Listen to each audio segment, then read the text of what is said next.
वो आत्म तत्व अपने स्वरूप से विचलित ना होने वाला, एक तथा मन से भी तीव्र गति वाला है। इसे इंद्रियां प्राप्त नहीं कर सकी, क्योंकि यह उन सब से पहले गया हुआ है। वह स्थिर होने पर भी अन्य सब गतिशीलों को अतिक्रमण कर जाता है। उसके रहते हुए ही वायु समस्त प्राणियों के प्रवृत्ति रूप कर्मों का विभाग करता है। तो आई सेलेक्टेड दिस वर्स क्योंकि इसमें आत्म तत्व कॉन्शियसनेस की बात की जा रही है, जिसका मुझे बोध है किंतु ज्ञान नहीं, तो इसलिए आई सेलेक्टेड दिस वन। लेकिन मुझे पूरी डिटेल में समझ नहीं आई है।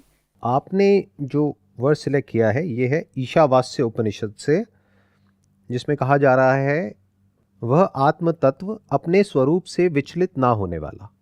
आत्म तत्व, आत्मा मतलब मैं, सेल्फ, तत्व मतलब दैट सब्सटेंस, यानी कि आत्मा is not an abstract concept जैसे कुछ लोगों को लगता है। क्योंकि हर जगह क्या कहा गया कि वो इंद्रियों से परे है, मन से परे है, बुद्धि से परे है, शरीर से परे है। तो सबने क्या इमेजिन कर लिया कि उसको तो रियलाइज ही नहीं किया जा सकता, कि वो है ही नहीं। इट्स लाइक एम्प्टीनेस, शून्यता है। तो लोग शून्यता में जाकर के अटक गए। उन्होंने अपना एक एब्स्ट्रैक्ट कॉन्सेप्ट बना लिया नथिंगनेस का, और सोचने लग गए कि वो ही आत्मा है। तो उसको डिस्ट्रॉय करने के लिए क्या कहा जा रहा है, वह आत्म तत्व। तत्व मतलब जैसे जिस चीज का कोई चीज बनी होती है, जैसे कोई मिट्टी की चीज बनी हुई है तो उसका तत्व क्या हो गया, मिट्टी। कोई चीज प्लास्टिक की बनी हुई है तो उसका तत्व क्या है, प्लास्टिक। ऐसे ही आत्मा का तत्व। तो आत्मा is not an abstract concept, आत्मा इज नॉट नथिंगनेस, आत्मा इज नॉट अ थॉट। और ये किस बेसिस पे बोला जा सकता है, जब उसका बोध किसी को हुआ हो। बोध मतलब एक्सपीरियंस। बट ये कंफ्यूजिंग क्यों हो जाता है, उसका एक्सपीरियंस तो होता है but there is no experiencer there. तो लोग इसलिए इमेजिन करने लग जाते हैं कि उसका एक्सपीरियंस हो ही नहीं सकता। तो लोग क्या करते हैं, इसको बहुत ही कॉम्प्लिकेटेड तरीके से प्रेजेंट करते हैं। तो जो सुनने वाले हैं उनके माइंड में यह बैठ जाता है कि अच्छा आत्म तत्व है, लेकिन वो तो कुछ बहुत ही मिस्टिकल होगा, या हमारी रीच से बहुत दूर होगा, या कुछ ही लोग हैं, कुछ संत महात्मा हैं, उनको तो एक्सपीरियंस हो सकता है, हमें कहाँ हो सकता है। तो ये एक्सपीरियंस हमारी रीच में है ही नहीं। बट है, दैट इज प्रूवन, तभी उसके बारे में बात करी गई है। अगर होता ही नहीं तो उसको तत्व नहीं कहा जाता ना। बट मजे की बात क्या है, आत्म तत्व कहीं दूर नहीं हो सकता, क्योंकि आत्मा यहां है। आत्मा मतलब मैं यहां हूं, तो इसका मतलब तत्व भी यही है। मैं क्या गुजरे हुए कल में हूं, आने वाले कल में हूं, या अभी हूं, यही हूं। तो अभी यहीं पर वो तत्व भी है। अब उसके बारे में क्या कहा जा रहा है, वह जो आत्म तत्व है वो अपने स्वरूप से ही, स्वरूप यानी उसका जो रूप है, विचलित ना होने वाला है। मतलब वो विचलित नहीं होता है।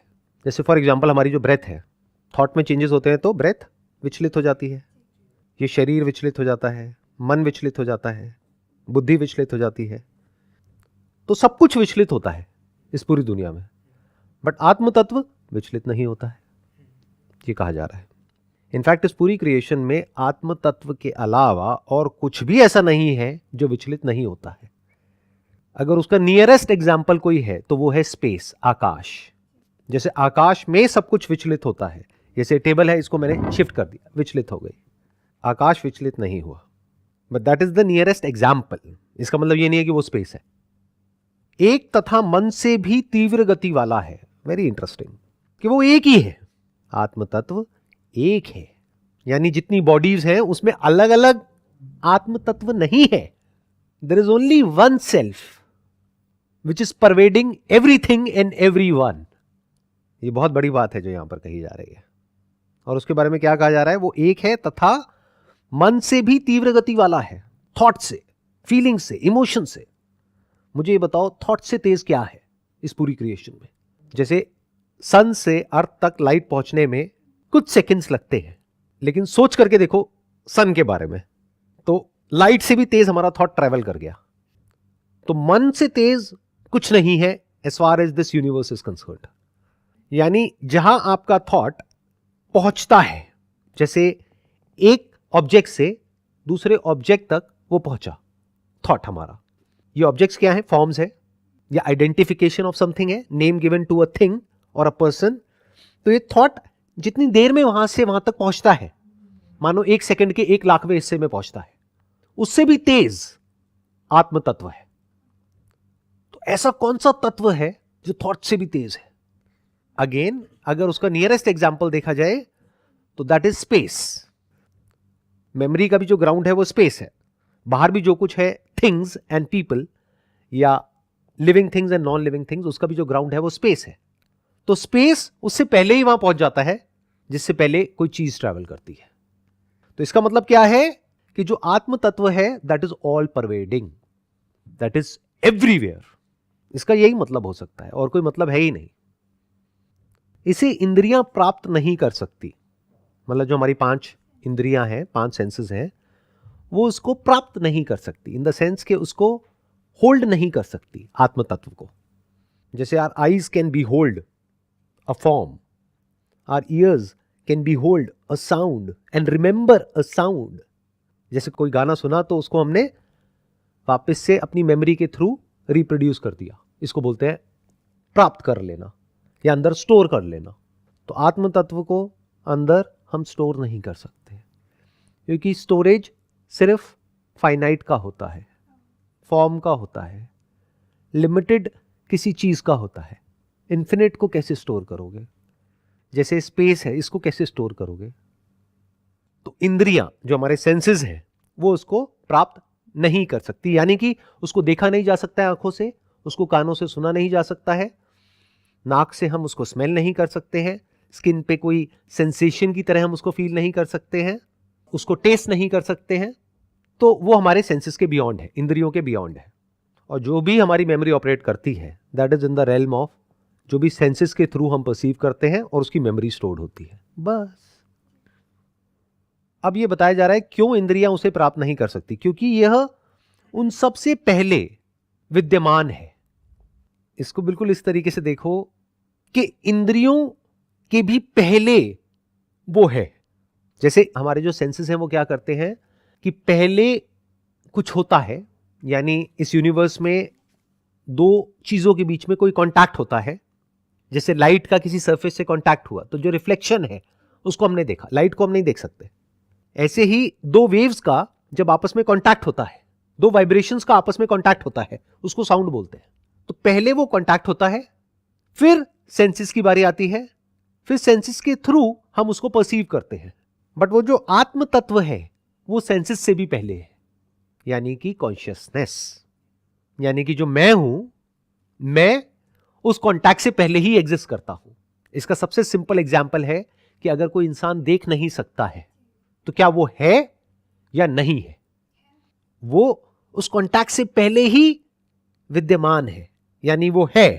क्योंकि उसकी आंखें अभी देख नहीं सकती है तो उसको कुछ दिख नहीं रहा है, बट अगर आंखों का ऑपरेशन हो जाए, सर्जरी हो जाए, तो उसको दिखने लग जाएगा। तो जो आत्म तत्व है वो पहले से ही विद्यमान है, ये हम अपने अंदर देख सकते हैं। इसकी ब्यूटी क्या है कि जो भी यहां पे कहा जा रहा है उसको आप वेरीफाई कर सकते हो। If you got a peaceful mind, आराम से आप देख सकते हो। अगर आपके अंदर से मेमोरी निकाल दें तो थॉट गायब। बहुत लोग हैं उनकी मेमोरी चली जाती है तो उनको कुछ भी याद नहीं होता है। ऐसा भी हो जाता है कि वो बोल तक नहीं सकते हैं। उनसे पूछो ये क्या है, I don't know. Even they can not से आई डोंट नो। अगर लैंग्वेज की भी मेमोरी चली गई है तो they can't think, they can't talk, they can't react, but they still exist. अगर उनकी स्किन पे कुछ गर्म लगेगा तो उनको पता लगेगा। तो चाहे मेमोरी हो ना हो, मैं होता हूं। अच्छा, अगर 5 के 5 सेंसेस डेड हो जाए लेकिन मेमोरी एक्टिवेटेड है, तब क्या आप हो या नहीं हो? जैसे सपने में होते हैं हम, ड्रीम्स के टाइम पे क्या होता है? क्या हमारे सेंसेस एक्टिवेटेड होते हैं? क्या आपको बाहर की आवाजें आ रही होती हैं? बाहर शोर हो रहा है, आपको पता ही नहीं है। आपके अंदर एक अलग दुनिया चल रही है। वो दुनिया कौन सी है? वो मेमोरी की दुनिया है। तो you exist minus senses also. Dreams उसका प्रूफ है। और बिना ड्रीम्स के, यानी बिना मेमोरी के भी आप एग्जिस्ट करते हो। वेकिंग स्टेट उसका प्रूफ है, या ऐसे लोग उसका प्रूफ है जिनकी मेमोरी चली गई है। तो you exist minus senses and minus memory also. Minus memory मतलब माइनस थॉट, माइनस माइंड। वह स्थिर होने पर भी अन्य सब गतिशीलों को अतिक्रमण कर जाता है। मतलब कि वो स्थिर है, वो खुद कुछ नहीं करता है, लेकिन बिना कुछ करे ही वो जो सबसे तेज है, objects, animals, people in this world और थॉट, उन सबको अतिक्रमण कर जाता है। यानी उन सबसे तेज, उन सबसे जल्दी वहां पर पहुंच जाता है। Again the same example, space. और अगर इसको क्लियर ही सुनना है तो साउंड ऑफ साइलेंस। बट इसके बारे में कोई क्लियर नहीं बोलता है। There is nothing other than the sound of silence जो यहां पर कहा जा रहा है उससे कनेक्ट हो पाए। उसके अलावा ऐसा कोई दूसरा तत्व नहीं है। ये वो लोग जानते हैं जिन्होंने हर तरह की मेडिटेशन करी है। जिन्होंने नहीं करी है उनके मन में एक डाउट होता है कि शायद इसके अलावा भी कहीं कुछ है। They are not sure. But someone who has gone very very deep within and without, in the sense outside and inside, जिसने सब कुछ जो भी जानने लायक है वो करके देख लिया है। हर तरह के एक्सपेरिमेंट्स अपने अंदर रन करके देख लिए हैं, ब्रेन के लेवल पे, बॉडी के लेवल पे, ब्रेथ के लेवल पे। वो जानता है कि ऐसा कोई दूसरा तत्व नहीं है। वो विचलित नहीं होता है, वो मन से भी तेज है। मन में हम कुछ सोचते हैं, सोचने से पहले भी साउंड ऑफ साइलेंस होती है, जिस वक्त वो सोच चल रही होती है तब भी होती है, सोच के मिट जाने के बाद भी होती है। वो तत्व पहले भी था, अभी भी है और आगे भी रहेगा। वह स्थिर है, लेकिन सब गतिशीलों को अतिक्रमण कर जाता है। यानी वायु से भी तेज है। वायु ट्रैवल करती है, उसकी अपनी एक स्पीड है, विंड की अपनी एक स्पीड है, साउंड की स्पीड है, लाइट की स्पीड है। उसके रहते हुए ही, अर्थात उसी की सत्ता में, वायु समस्त प्राणियों के प्रवृत्ति रूप कर्मों का विभाग करता है। ध्यान से समझना, जो कर्म होते हैं, यानी कि कौन क्या करेगा, कौन क्या नहीं करेगा, वो साउंड ऑफ साइलेंस नहीं करता है। इनफैक्ट साउंड ऑफ साइलेंस कुछ भी नहीं करता है। और ये मैं कह रहा हूं कहने के लिए करता है। इट इज नाइदर करता है नॉर करती है। It is neither female nor male, it is just there. उसके रहते हुए ही, यानी उसकी सत्ता में, यानी कि वो आत्म तत्व की सत्ता में जो कुछ होता है, फिर वो कैसे होता है? जो आत्म तत्व है वो तो कुछ करता ही नहीं है। वायु समस्त प्राणियों के, समस्त मतलब पेड़ पौधे, animals and humans and even non living things, ये सारा खेल वायु का है। आज साइंस भी यही कह रही है। हाइड्रोजन क्या है, ऑक्सीजन क्या है? वायु, एटम्स, सारा उसी का खेल है, वेदर इट इज लिविंग और नॉन लिविंग। तो वायु समस्त प्राणियों के प्रवृत्ति रूप। अब प्रवृत्ति क्या होती है, ध्यान से समझना। वृत्ति मतलब फ्लक्चुएशन, वाइब्रेशन। प्र मतलब आप कह सकते हो सुप्रीम, प्र मतलब आप कह सकते हो प्रायर टू समथिंग, प्र मतलब आप कह सकते हो सबसे पहली वृत्ति या फिर सबसे इसेंशियल वृत्ति, the essence of that thing, जिसको आज साइंटिफिकली डीएनए बोलते हैं। तो समस्त प्राणियों के प्रवृत्ति रूप मतलब हम सबकी अलग अलग प्रवृत्ति है।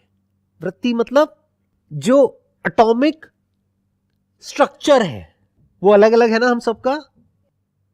हमारा और जानवरों का और पेड़ पौधों का अलग अलग है। उसके अकॉर्डिंग कर्मों का विभाग करता है। कौन करता है? वायु। ये भी कहना गलत होगा कि करता है, क्योंकि ट्रांसलेशन में ये गड़बड़ हो जाती है। होता है। वायु थोड़ी ना करता है। वायु इज नॉट अ पर्सन जो कि करता है। उसके अकॉर्डिंग, लॉज ऑफ नेचर के अकॉर्डिंग अपने आप वो होता है। यानी according to the laws of the nature, plants एक तरीके से एक्ट कर रहे हैं, एनिमल्स अलग अलग तरीकों से एक्ट कर रहे हैं, ह्यूमंस अलग अलग तरीकों से एक्ट कर रहे हैं। That is all because of what? वायु। उसी वायु को ब्रेथ के स्टैंड पॉइंट से जब हम बोलते हैं तो हम प्राण बोल देते हैं। उसी वायु को मैटर के स्टैंड पॉइंट से बोलते हैं तो एटम बोल देते हैं, अणु बोल सकते हैं। इट डिपेंड्स कि आप वायु को किस स्टैंड पॉइंट से बोल रहे हो। पानी के स्टैंड पॉइंट से बोलोगे तो आप लिक्विड बोल दोगे, हवा के स्टैंड पॉइंट से बोलोगे तो गैस बोल दोगे, विंड बोल दोगे, धरती के स्टैंड पॉइंट से बोलोगे तो एलिमेंट्स बोल दोगे। है तो वायु ही। और वायु में क्यों चेंजेस होते हैं? Because of the laws of nature, यानी कि जब हीट बढ़ती है तो वायु अलग तरीके से एक्ट करती है, जब हीट कम होती है तो अलग तरीके से एक्ट करती है। तो ये भी कोई कर नहीं रहा है, अपने आप हो रहा है। It depends upon a lot of factors. In fact ये कहना गलत नहीं होगा कि everything is connected to everything else. हम क्या गलती करते हैं, हमेशा इन आइसोलेशन चीजों को देखते हैं, क्योंकि हम खुद को ऐसे देखते हैं तो दुनिया को भी हम ऐसे ही देखते हैं। जबकि इस पूरी दुनिया में, पूरे यूनिवर्स में कुछ भी ऐसा नहीं है जो एक दूसरे से कनेक्टेड ना हो।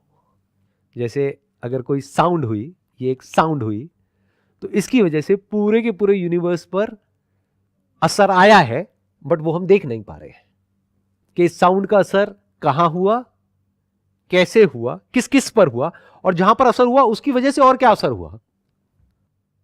होलिस्टिकली देखोगे तो आपको समझ आ जाएगा, एवरीथिंग इज इंटरडिपेंडेंट, इंटरकनेक्टेड। तो यहां पर भी क्या करा जा रहा है, यहां पर भी सेग्रीगेट करके आपको कहा जा रहा है कि वायु, क्या वायु बिना अग्नि के ऑपरेट कर सकती है? क्या अग्नि बिना वायु के एग्जिस्ट कर सकती है? बिना जल के तो कर सकती है। जैसे इस यूनिवर्स में बहुत सारे ऐसे प्लैनेट्स हैं जहां पर जल नहीं है। अग्नि और वायु में जो चेंजेस होते हैं उसकी वजह से जल पैदा होता है। एक पर्टिकुलर टेम्परेचर जब होता है एक प्लैनेट के ऊपर, और वहां पर जो एग्जिस्टिंग कंडीशंस चाहिए होती है वो होती है, तो वहां पर जल आ जाता है। जब जल आता है तो फिर लाइफ क्रिएट हो जाती है। जल ही तो जोड़ता है ना सबको आपस में। तो ये यहां पर कहा जा रहा है कि जो आत्म तत्व है वो स्वरूप से ही ऐसा है कि वो कुछ भी नहीं करता है। जो भी कुछ होता है इस दुनिया में, that happens because of the laws of nature. But आत्म तत्व के होने से, यानी कॉन्शियसनेस के होने से, दिस एंटायर यूनिवर्स इज इल्यूमिन्ड, ये प्रकाशमान हो जाता है। बट जब मैं प्रकाश की बात करता हूं तो वो गड़बड़ मत करना जैसा लोग करते हैं। वो क्या बोलते हैं, आत्मा प्रकाश है। आत्मा एक ऐसा प्रकाश है जो प्रकाश को भी और अंधेरे को भी इल्यूमिन करता है। इसके बारे में कहा जाता है, this is that light which illuminates not just the light but also the darkness. तो this is that light which is called consciousness. इसके लिए एक वर्ड मैंने यूज किया है अपने अष्टावक्र गीता सेशंस में, साइट। अब हम क्या गड़बड़ करते हैं, हम ये सोचते हैं if there is a sight there has to be a seer, कि कोई है जो देख रहा है। इसी को एरर बोलते हैं। और वो जो देख रहा है उसको मुक्त होना है। पहले देखो तो सही कि कोई है भी सेपरेट देखने वाला या नहीं है। मैं को क्वेश्चन करो, मैं के पूरे स्ट्रक्चर को देख लो। अगर उस मैं को आप अच्छे से समझ जाते हो, मैं जो कि सेंटर पॉइंट है हर थॉट का, हर फीलिंग का, हर इमोशन का, हर एक्सपीरियंस का, वो मैं क्या है, अगर उसको आप देख सकते हो तो कह सकते हैं कि आपको ज्ञान हो गया है कि क्या मैं नहीं है। फिर एंड में जो बचा रह जाता है उसके बारे में बोलने की भी जरूरत नहीं है कि वो क्या है। Although I speak about the sound of silence, but that is something which is there when everything else is negated. जैसे मैंने ये शर्ट पहनी हुई है, अगर मैं इसको नेगेट कर देता हूं कि अच्छा इस शर्ट को अगर मैं जला भी दूं तब भी मैं हूं, तो ऐसे एक एक करके step by step, step by step, step by step, बड़े आराम से, कूलली कामली आप एक एक करके जितना भी कुछ है इस यूनिवर्स में उसको आप देख सकते हो कि मैं क्या नहीं है। इसको नेति नेति नेति नेति बोलते हैं। तो जब सब कुछ नेगेट हो जाता है, यानी आप देख लेते हो कि मैं ये शरीर नहीं हूं, मन नहीं हूं, बुद्धि नहीं हूं, तो मैं हूं क्या, मैं हूं भी या नहीं हूं, तो लोग वहां पर जाकर के अटक जाते हैं। वो नहीं तक तो जाते हैं, फिर उस नथिंगनेस को ही मैं समझ लेते हैं। तो वहां पर क्या होता है कि वहां पर जाकर के वो लोग एम्प्टीनेस को ही सच मान लेते हैं। But that emptiness is full of something. What is that thing which is there even in emptiness? जहां कुछ नहीं होता वहां क्या होता है? वहां पे साउंड ऑफ साइलेंस होती है। तो मैंने क्या किया है कि आपको पहले पॉइंट कर दिया है साउंड ऑफ साइलेंस की तरफ। तो आप क्या करोगे, अब आपके पास में दो रास्ते हैं। या तो आप शॉर्टकट मारो, आप सीधा कहो कि हाँ सब कुछ ही झूठ है, साउंड ऑफ साइलेंस सच है। But that is more like an illusion of knowledge and illusion of understanding. It's just like कि पानी की बात करी जा रही है यहाँ पे उपनिषद में। एक तरीका तो ये है, मैं पानी के बारे में आपको ज्ञान देता चला जाऊं 10 साल तक, 20 साल तक, 50 साल तक, बट पानी को कभी टेस्ट नहीं किया है, पता ही नहीं है पानी होता क्या है। और मैं आपको बता रहा हूं कि देखो पानी तो है, और यही है, अभी है, बोल रहा हूं सब कुछ, लेकिन मैं कभी डायरेक्टली आपको पॉइंट नहीं कर रहा उसकी तरफ। तो 99.99% पॉसिबिलिटी क्या है कि आपको ज्ञान तो हो जाएगा, लेकिन उस पानी का कभी एक्सपीरियंस नहीं हो पाएगा। पानी के बारे में मैं इतना कुछ कह दूंगा कि पानी आपके सामने होगा, फिर भी आप देख करके कहोगे नहीं ये पानी नहीं है, मैंने पढ़ा था ना, पानी तो ऐसा है, पानी तो वैसा है। तो मैंने अब क्या किया, ज्ञान के थ्रू नहीं गया, सीधा डायरेक्ट एक्सपीरियंस ऑफ वाटर, यानी कि साउंड ऑफ साइलेंस। आपने पी लिया, तभी जो संत महात्मा हुए हैं जिन्होंने पीने की बात करी है, तब लोगों ने क्या समझा कि वो कुछ एल्कोहल की बात कर रहे हैं। जैसे रूमी की आप बातें सुनोगे या संत कबीर की बातें सुनोगे, उसमें पीने की बात करी गई है, तो लोगों को लगा शायद कोई पानी की बात हो रही है, वाइन की बात हो रही है, जबकि वो साउंड ऑफ साइलेंस की बात हो रही है। तो एक तरीका तो ये है, इसको पी करके यानी साउंड ऑफ साइलेंस को एक्सपीरियंस करके आप मस्त हो जाओ, क्योंकि this is a shortcut to be free from thought instantly. There is no other way to be free from thought. जब आप इसको एक्सपीरियंस करते हो तो क्या मन एकदम से शांत नहीं हो जाता है? तो this is the highest form of meditation, this is the highest form of bhakti. You can just surrender yourself to that. मुझे नहीं समझ आ रहा है क्या है, लेकिन है।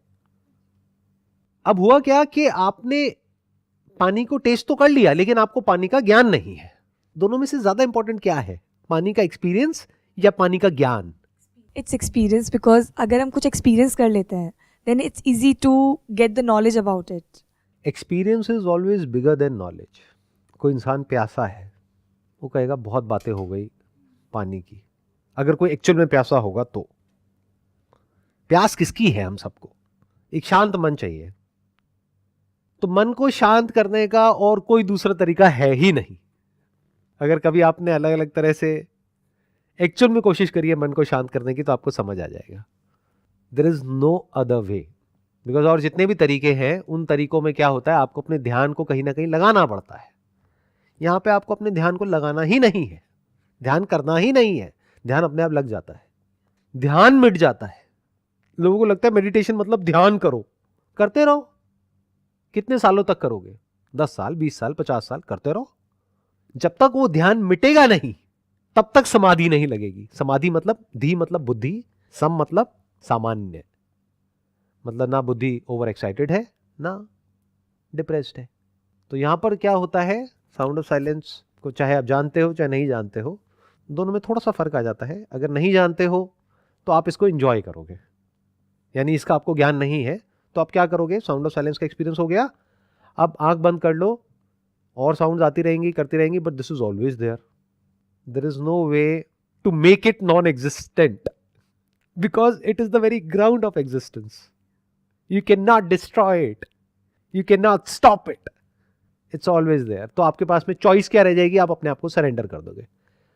और अगर एक्चुअल में सरेंडर कर दोगे तो you will be at bliss, आपको बहुत अच्छा लगेगा। For the first time in your life you will experience something जहां पे naturally you can be free from thought, कुछ देर के लिए। But if you want to be free from thought which is a disturbing thought, thought दो तरीके का होता है, एक डिस्टर्बिंग होता है, एक नॉन डिस्टर्बिंग होता है। अब ध्यान से सुन लेना, मैं जो कह रहा हूं वो बहुत बारीक बात है। अगर ये समझ आई तो स्पिरिचुअलिटी का जो एसेंस है वो समझ आ जाएगा।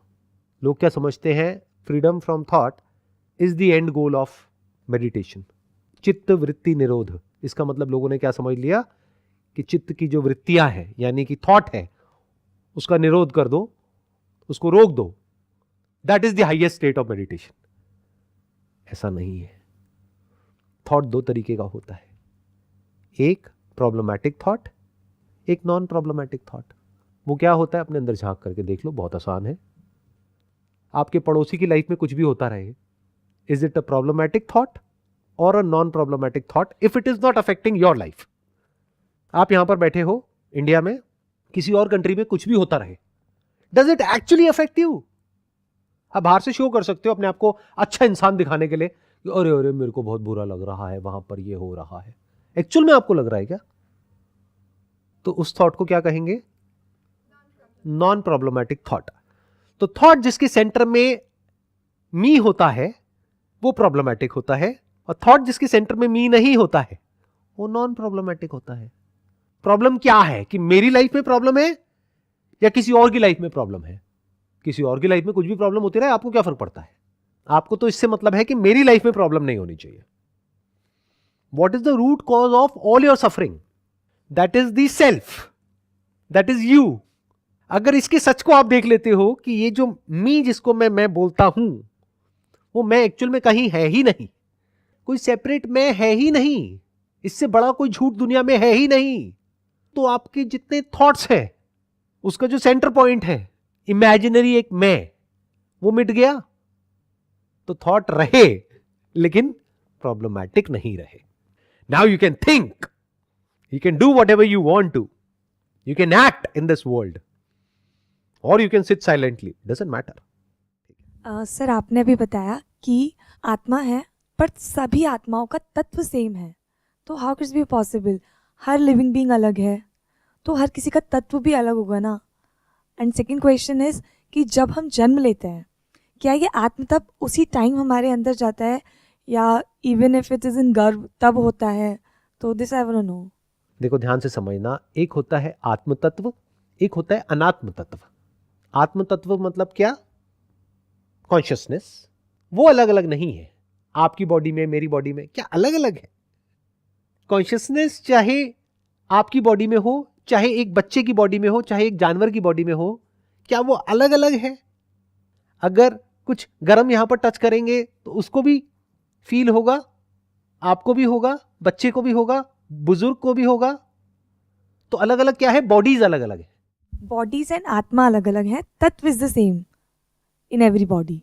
जब हम तत्व की बात करते हैं तो दो तरह के तत्व हैं. एक है विथ फॉर्म, उसको बोलते हैं सगुण, और एक है निर्गुण यानी फॉर्मलेस. तो जो निर्गुण है यानी जिसकी कोई गुण नहीं है, जिसकी कोई फॉर्म नहीं है, जो फॉर्मलेस है, वो क्या है? आत्म तत्व. That is the self. तो जब वो फॉर्मलेस है तो दो बॉडीज में अलग अलग कैसे हो सकता है? जैसे स्पेस, क्या आपके बॉडी के अंदर की स्पेस, मेरे बॉडी के अंदर की स्पेस अलग अलग है? Formless can not be divided. Formless bye it's very nature is infinite. Infinity को जितना भी तोड़ोगे इन्फिनिट ही बचेगा, और तोड़ने के बाद अगर इन्फिनिट में से कुछ निकाल दिया तब भी इन्फिनिट है, कुछ ऐड कर दिया तब भी इन्फिनिट है, मल्टीप्लाई कर दिया तब भी इन्फिनिट है, माइनस कर दिया तब भी इन्फिनिट है. इन्फिनिट कम ज्यादा नहीं होता है, फाइनाइट कम ज्यादा होता है. बैंक बैलेंस फाइनाइट है तो कम हो जाता है, ज्यादा हो जाता है. इन्फिनिटी में ज्यादा कम का कोई कॉन्सेप्ट ही नहीं है. तो आत्म तत्व इज इन्फिनिट, इज फॉर्मलेस. क्या साउंड ऑफ साइलेंस में कोई डिवीजन पॉसिबल है? क्या आपकी बॉडी के अंदर अलग है, मेरी बॉडी के अंदर अलग है? क्या स्पेस आपकी बॉडी के अंदर अलग है, मेरी बॉडी के अंदर अलग है? तो डिवीजन कहां है, किस लेवल पर है? ध्यान से समझना. डिवीजन जो है वो है सिर्फ आपकी सोच के लेवल पर और अपीयरेंस के लेवल पर. अपीयरेंस मतलब क्या? बाहर से जैसे आप दिखते हो और मैं दिखता हूं, दोनों में बड़ा फर्क है. हमारी जो बॉडी कंपोजिशन है वो अलग अलग है. जैसे दो मूर्तियां बनी है मिट्टी की, एक मूर्ति अलग है, दूसरी मूर्ति अलग है, बट दोनों का सब्सटेंस क्या है? सेम है. It is not similar, it is same. That has to be very clear. तो डिवीजन सब्सटेंस के लेवल पे नहीं है, चाहे आत्म तत्व हो चाहे अनात्म तत्व हो. अनात्म मतलब क्या? This body is not me. For example आप बोलते हो बॉडी मतलब क्या? ये हैंड. तो अगर हम हाथ को काट दें तो क्या आप एग्जिस्ट कर रहे हो? नहीं कर रहे हो. तो that is proved you are not this hand, because you can exist without this hand also. If you say I M these eyes, तो अगर हम आंखों को हटा दें तो तब भी आप हो.